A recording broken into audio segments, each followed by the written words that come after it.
So, dzień dobry to all and good afternoon.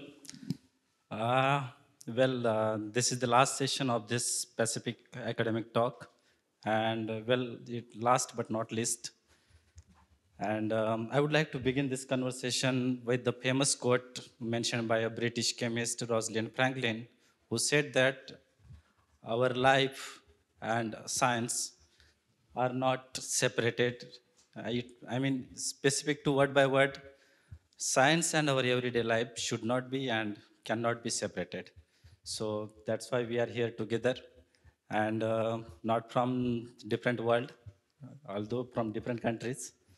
So I would like to start by asking, what does mean social communication to you, and what was the most memorable moments during your academic career that you may like to share here?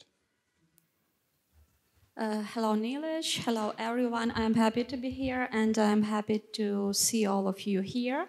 As for social communications for me is what fills our world, shaping our connection across distances. I think you might have heard this thesis by Marshall McLuhan that describes our world as a global village. What is it, global village? It's quite simple, really. With the invention of television and with the invention of internet, we bring people and events closer to us in time and distance.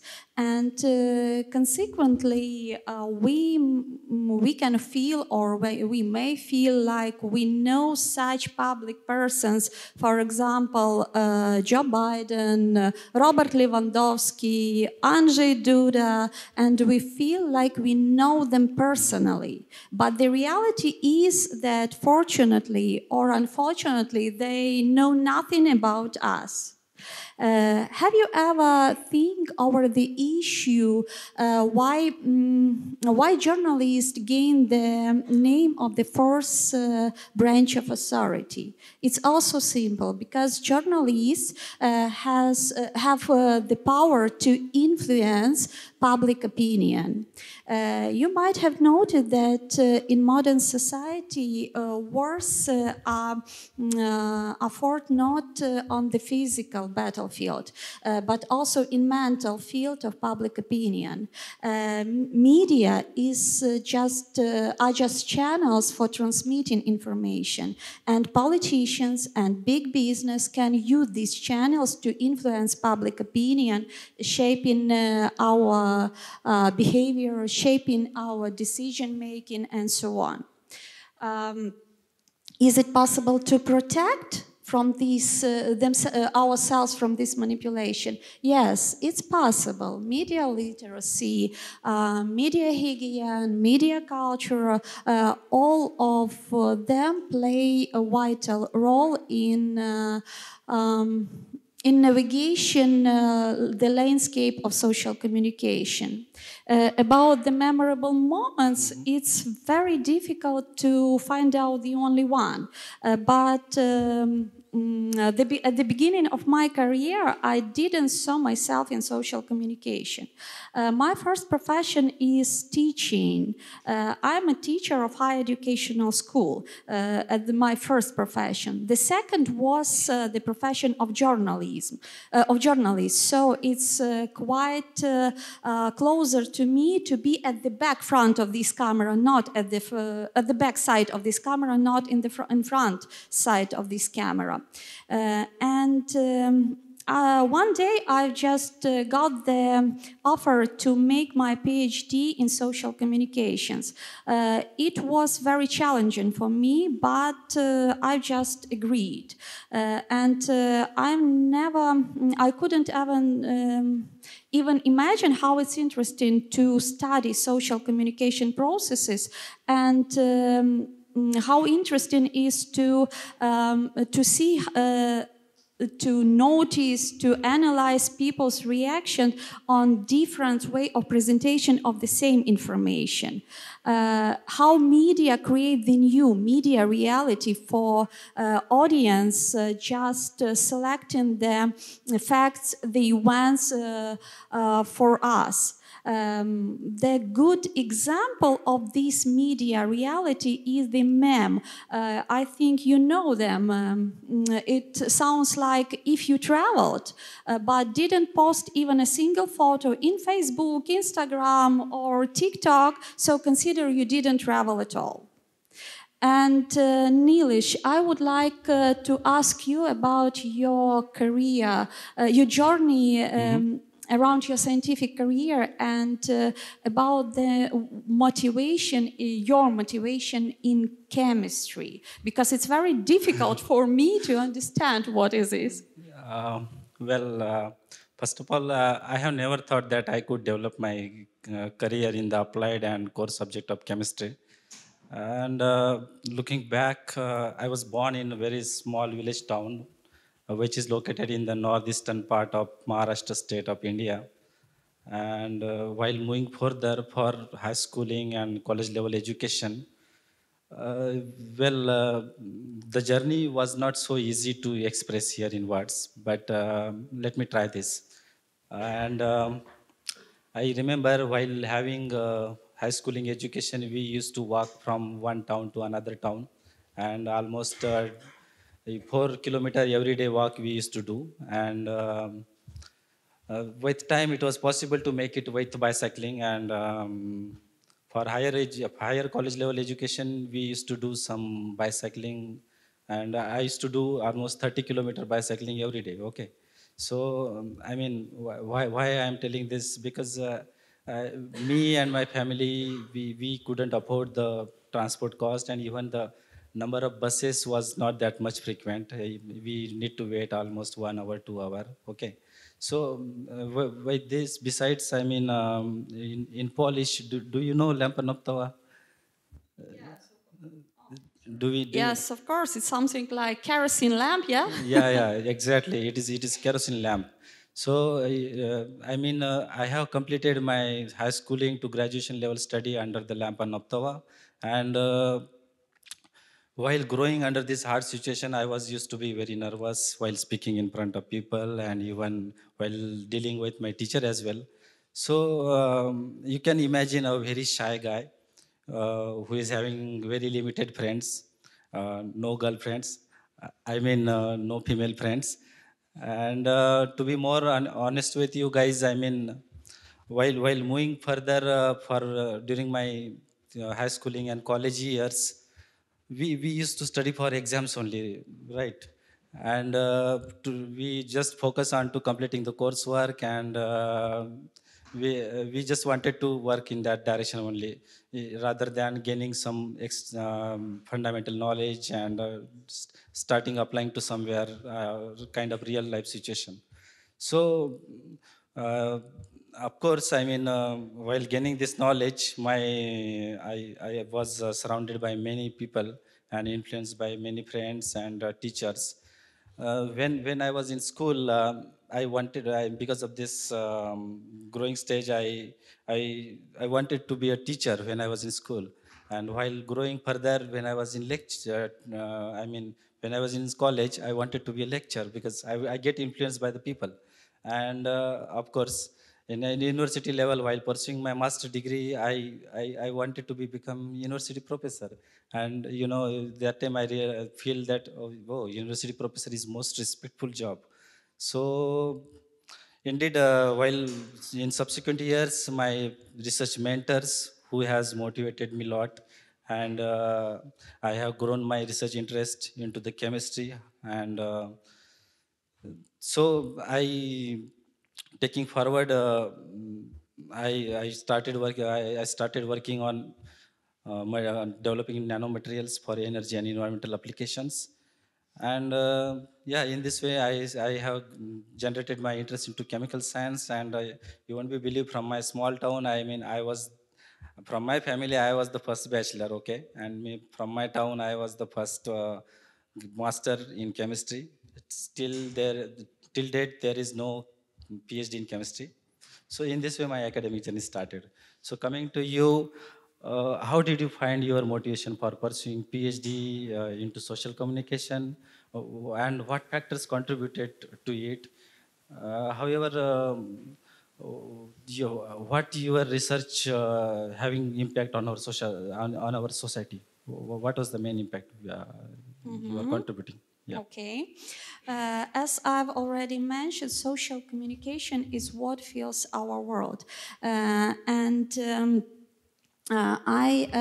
think you know the situation. You all watch the TV. You can use your internet, and you know the situation which is now in Ukraine. You know the situation around Israel, Palestine, Iraq, and so on.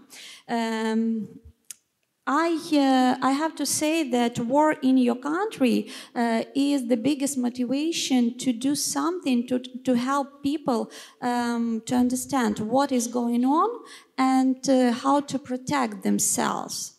You could ask me about the practical results of my research because humanities and social sciences are something like a little bit abstract, but let imagine military man, maybe from your computer games, maybe from real life.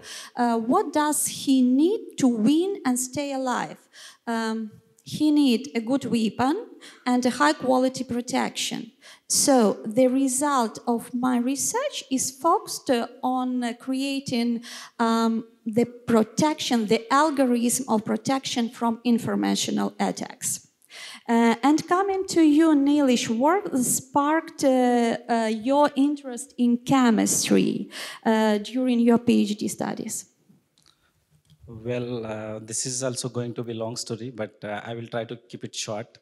Uh, just after my master degree in chemistry, I have started applying for getting some permanent job or getting some industrial jobs, and even I have cracked certain exam for that. And unfortunately or fortunately, I couldn't crack the interviews, and then at the same time I got an opportunity to carry out my research in the National Environmental Engineering Research Institute, which is located in the Nagpur, and that is the closest big city from my hometown. And I taken that opportunity, and I started working on again, I mean, developing nanomaterial for solar energy systems and devices.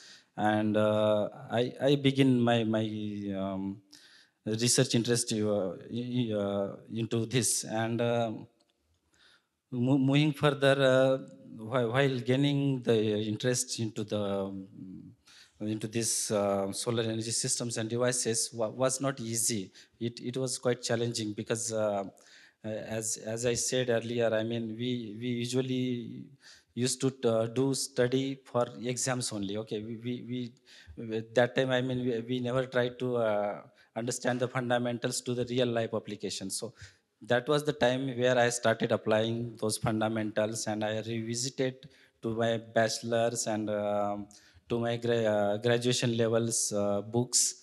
So here I like to recommend you that whatever study you are pursuing, just try to understand the fundamentals well, and once you understand, try to imply in your real life situation so that you can apply into your research career. So that is the key reason to understand the fundamentals more effectively. And of course, my PhD supervisor as well as my research colleagues, they used to help me a lot, and they supports me a lot, and they, because of their appreciation, and I used to start expressing myself because initially it was not. And yeah, in this way, I have motivated towards my PhD research. So coming to you, can you share what kind of networking opportunities you have gained here in Europe while pursuing this Pacific project, and what is your future plan after this specific project? Um, as it was mentioned, scientific work is not just working in isolation. Collaboration is very important because it gives you the opportunity not to be isolated in your ideas, and it gives you the opportunity to find a source for new ideas, to find even critics. To improve your skills and so on, and collaboration and in this project, for example, Pacific, gives me the opportunity to expand my the scientific circle and my scientific connections, and of course I plan to continue the collaboration, and I have a great supervisor here, so it's amazing, just amazing situation. As for the scientific life, I have to say it's not about sitting in the library. You just have to understand that. Of course, you have to sit in the library, you have to read thick, sometimes boring books, but science and scientific life, the life of science gives you the opportunity to cooperate with big companies which need the results of your research and which need your brain and your knowledge. Scientific life, it's also the opportunity to travel, because there are a great number of conferences, projects, and so on and so forth. Your generation, so-called screen generation, you are more pragmatic than your generation is more pragmatic than ours. And I know that you would like to see the immediate results, but science is the very same branch where you can regulate the results, how immediate and how fast, how maybe how far these results could be. It depends on you, really, and it's a great opportunity. And maybe the last question for you, Nilesh, about your plans. What do you plan to do next and after Pacific? Well, I mean, first of all, continuing my research into Poland, yeah, it is a kind of destiny. Okay, I just after my PhD submission, I have expanded my research areas from solar energy applications to more advanced. I mean, developing more advanced functional materials for CO2 reduction, for electrocatalysis, and for biomass valorization as well. So I have while expanding these research areas, I have started applying to the many projects, and I wanted to do the international postdoc. So I started applying JSPS in Japan, and even Fulbright in USA. And in Europe, we are having Maria Skłodowska Curie projects. So that is the individual fellowship I have applied initially, and I have applied for Switzerland and Czech Republic. And unfortunately, I have not scored that much at that time. So I realized that while pursuing writing of those projects, I realized that I need to work more on scientific part and as well as non-scientific part, because these projects are associated with excellence as well as possible implementation and its impact. So we understand the every aspect associated with this project. So with this knowledge, I mean previous knowledge of having those projects, I mean, submitting those projects makes me to think while writing on this specific project, and fortunately, I got this, and still I am here now. So yeah, this was the story behind to be in Poland, and in future, of course I like to be develop my own career group, and I wanted to be a independent PI, because Pacific makes me more independent. It gives me freedom to deals my budget, to deals my results, and to deals my associated activity as well. So I think because of this, surely I will be in more academic and career research. And in future, I wanted to be work on more advanced project and more scientific project. It will be useful for our societal benefits as well as to our nature. So ultimately, I mean, we are doing research taking from nature, taking from society. So it's now our responsibility to take it, give it back to the society. So with this message, I like to open this floor for some questions from your side, and we will be happy to answer those. Thank you.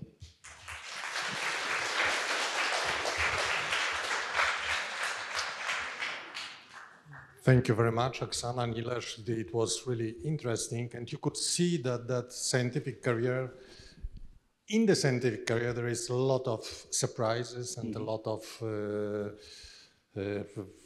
I would say, unexpected situations. So this is what you could show, but it's also a lot of satisfaction. So that's a combination of all of this. We are open to questions again.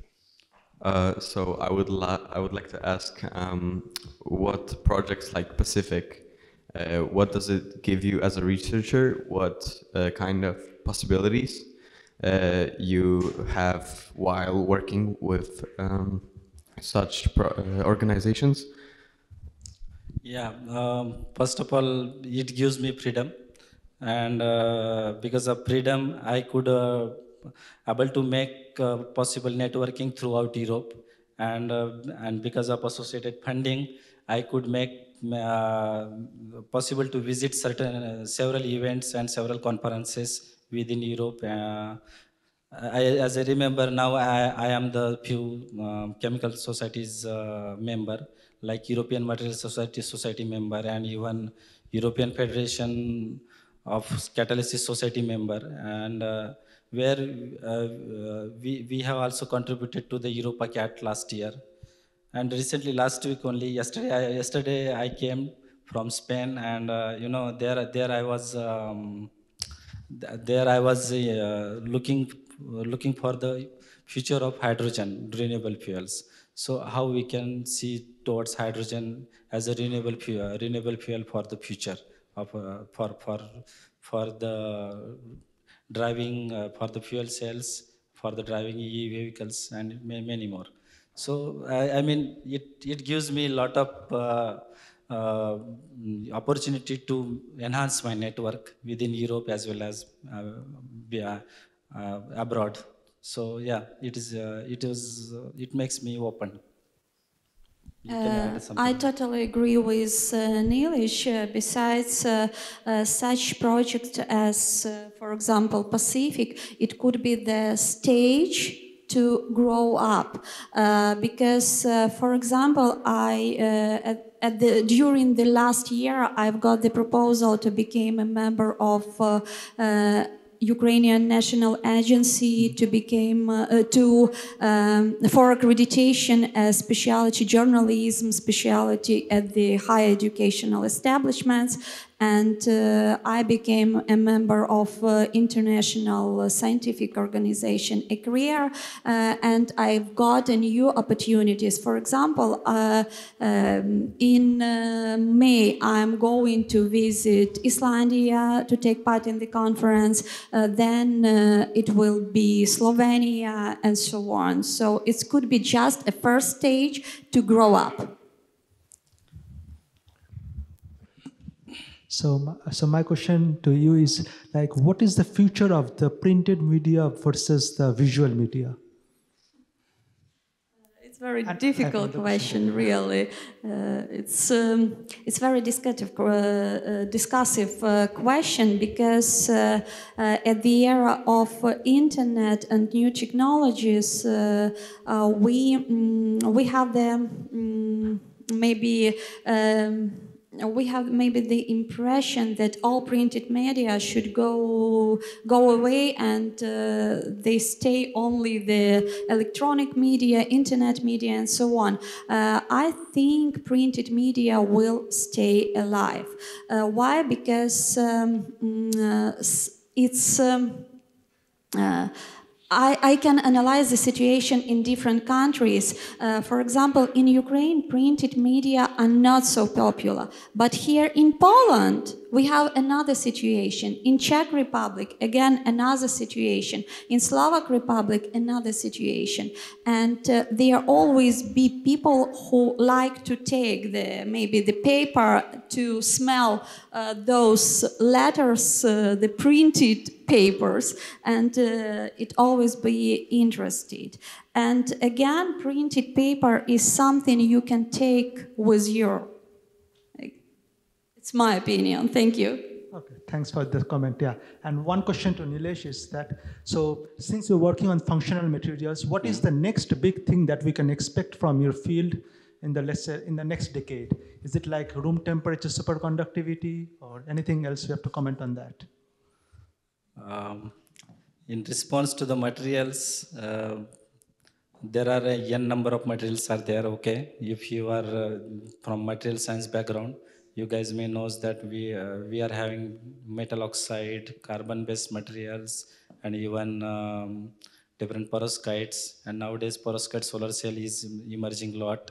So, I mean, in terms of materials, magazines, and perovskites are the future towards for energy applications. And from my side, I am working on carbon-based materials. So I feel that carbon nitrides and even carbon organic frameworks are having more potential application, because I mean, I work on natural, I am mimicking the natural photosynthesis process into artificial photosynthesis process. So where we are generating fuels like hydrogen and even methanol with the help of artificial photosynthesis. So those field is having future for the future, because we needed something renewables for our society, and it is our energy requirement for the future. Yep. Thank you. Thank you. There is one question in the last. So my question is about the impact that social media and publicity has on research topics and how the research is conducted. That's the question. About social media, again, social media has a great impact. And here in Ukraine, we have Telegram that is very popular now. And there are a great number of fakes in social media. But social media is the very same field where a great number of audience are engaged. And as I've already mentioned, journalists have a power to influence, and social media also have a power to influence. And it's only our level of media literacy that can prevent us from this manipulation. As for the research, how to conduct research about social media, I'm lucky to combine, because I have the experience in IT development, so I know Python, I know R language, and I conduct my research also programmatically. It gives more opportunity than for sociologists to conduct researches.